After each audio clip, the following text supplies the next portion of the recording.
Hello parents. Otak merupakan organ vital dan kompleks yang mempunyai peranan penting dalam kehidupan seorang manusia, yakni sebagai pengendali fungsi tubuh manusia ataupun bisa dikatakan sebagai mesin utama penggerak fungsi tubuh manusia. Jika terjadi gangguan pada otak, maka akan menyebabkan tubuh juga tidak akan berfungsi dengan optimal. Tentu hal tersebut wajib diwaspadai dan dicegah sedini mungkin agar anak dapat tumbuh dan berkembang dengan optimal di masa pertumbuhan dan perkembangannya, agar anak menjadi pribadi yang cerdas dan unggul serta mampu bekerja sama dan berkompetisi sehat dengan teman-teman sebayanya. Namun, akibat beberapa hal, fungsi otak anak dapat mengalami gangguan yang terjadi karena ada bagian otak yang terpengaruh oleh suatu masalah atau kondisi. Nah, agar dapat ditangani sedini mungkin serta agar parents dapat lebih mewaspadainya, pada edisi kali ini Dunia Parenting akan membahasnya. Ciri-ciri perkembangan otak anak tidak optimal yang perlu diwaspadai. Yuk disimak parents! Sebelum dimulai, jangan lupa support channel ini dengan cara klik tombol subscribe yang ada di bawah agar Dunia Parenting semakin semangat menyampaikan informasi yang bermanfaat. Nyalakan juga tombol loncengnya ya, agar tidak ketinggalan pembahasan-pembahasan seputar pengasuhan selanjutnya. 1. Gangguan motorik kasar. Saat perkembangan otak anak terganggu, maka dapat memberikan dampak buruk pada kondisi motorik anak. Pada motorik anak, maka akan mengalami kondisi ini, umumnya dengan ciri-ciri seperti gerakan yang tidak seimbang antara anggota tubuh kiri dan kanan anak.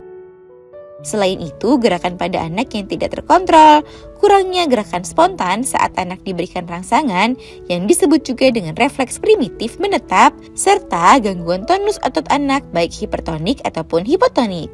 Jika hipertonik ditandai dengan gangguan gerak, adapun pada kondisi hipotonik ditandai dengan terlambat merangkak. 2. Gangguan motorik halus.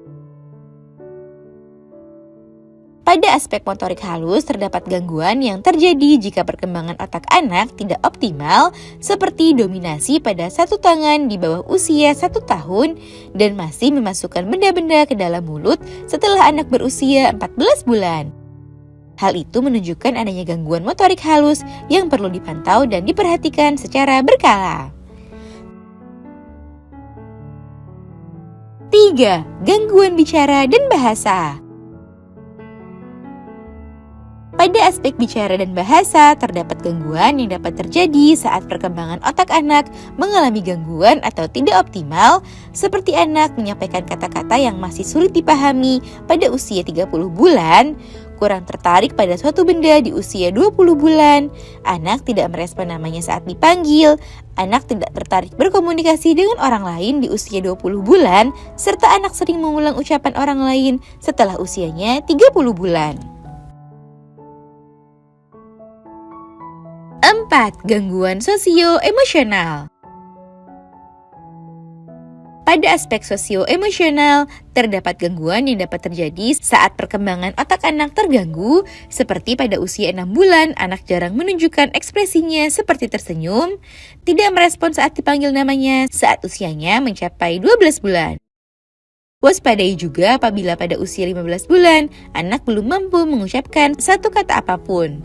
Selain itu, anak yang mengalami perkembangan otak yang tidak optimal juga cenderung memiliki masalah kemampuan untuk bersosialisasi dan berinteraksi dengan teman seusianya.